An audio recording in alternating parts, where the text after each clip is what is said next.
হাইকোর্টের নির্দেশের পর ওয়েমার দুর্নীতি খুঁজতে ফের অভিযানে নামল সিবিআই।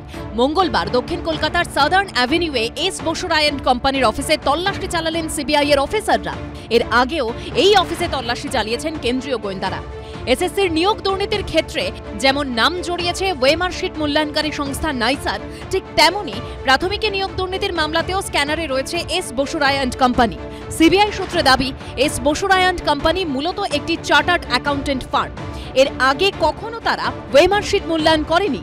এই সংস্থার এক আধিকারিক প্রাথমিক শিক্ষা পর্ষদের তৎকালীন সভাপতি মানিক ভট্টাচার্যর ঘনিষ্ঠ ছিলেন। তার মাধ্যমেই এস বসু রায় অ্যান্ড কোম্পানিকে ওয়েমার শিট মূল্যায়নের দায়িত্ব দেওয়া হয়। সিবিআই সূত্রে আরও দাবি, এই সংস্থার এক আধিকারিকের আত্মীয় মুম্বাইতে পরীক্ষাপত্র মূল্যায়ন করে এমন সংস্থায় কাজ করতেন। তার মাধ্যমে প্রাথমিকের ওয়েমার শিটগুলো ওই সংস্থাকে মূল্যায়ন করতে দেয় S Basu Roy and company.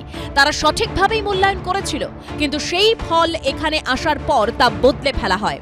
CBI সূত্রে দাবি, প্রাথমিকে নিয়োগ দুর্নীতির তদন্ত সবার শেষে তাদের হাতে আসে। ততদিনে সব তথ্য প্রমাণ নষ্ট করে দেওয়া হয়েছে। কোনোভাবেই যাতে তদন্তে কিছু উঠে না আসে তা নিশ্চিত করতে হাতুড়ি দিয়ে হার্ড ডিস্ক ভেঙে ফেলা হয়। কদিন আগেই প্রাথমিক নিয়োগ দুর্নীতি মামলায় ওয়েমার এবং সার্ভার দুর্নীতির শেষ দেখতে সিবিআইকে অল আউট ঝাঁপানোর নির্দেশ দেন বিচারপতি রাজাশেখর মান্থা। তিনি বলেন, ওয়েমারের ডিজিটাল ডেটা উদ্ধার করতে দেশ বিদেশের যে কোনো বিশেষজ্ঞের সাহায্য নিক সিবিআই। সরকারি বা আইবিএম, উইপ্রো, টিসিএস এর মতো যে কোনো বেসরকারি তথ্য প্রযুক্তি সংস্থা থেকে সাহায্য নেওয়া যাবে। প্রয়োজনে কোনো এথিক্যাল হ্যাকারের সঙ্গেও যোগাযোগ করতে পারবে সিবিআই। এরপরই এবার অল আউট তল্লাশিতে নামল সিবিআই। হাইকোর্টের নির্দেশের পর আজকে আমরা দেখতে পাচ্ছি সাইবার এক্সপার্টদের আনা হয়েছে। কারণ কোনো ব্যাকআপ রয়েছে কিনা, কোনো ক্লাউডে গিয়ে সেই কপি ওএমআর শিটের কোনো কপি সেভ রয়েছে কিনা, এই টেকনিক্যাল ব্যাপারগুলো কিন্তু দেখা হচ্ছে। সূত্রের দাবি, সিবিআই এর দিল্লির এক পদস্থ অফিসার সাইবার এক্সপার্ট। এর আগে গাজিয়াবাদে এসএসসির নিয়োগ দুর্নীতির ওয়েমার শিট উদ্ধারের সময় তিনি সিবিআই এর দলে ছিলেন। তাঁকে ফের কলকাতায় নিয়ে আসা হয়েছে। সিবিআই এর 7 জনের দলে রয়েছে 5 অফিসার ও 2 জন সাইবার বিশেষজ্ঞ। সূত্রের দাবি, ওয়েমারের হার্ড কপি পাওয়া না গেলেও কোথাও কোনো ডিজিটাল কপি রাখা আছে কি? কোনো সার্ভারে বা ক্লাউডে ওয়েমারের স্ক্যান কপির খোঁজ মেলা কি সম্ভব? খতিয়ে দেখছে সিবিআই।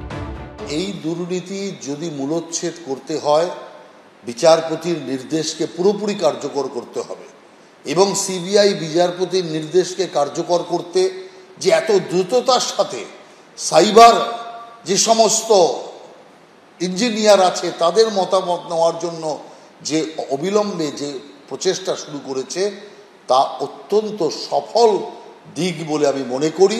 সিবিআই তদন্ত নিয়ে আমরা কিছু বলছি না, আমাদের শুধু একটাই বক্তব্য যে সিবিআই নিরপেক্ষভাবে যেন তদন্ত করে। যারা অন্য কেউ তাদেরকে ছেড়ে দিয়ে শুধু উদ্দেশ্য প্রণোদিতভাবে তৃণমূলকে কালিমালিপ্ত করার জন্য যেন সিবিআই তদন্ত ব্যবহৃত না।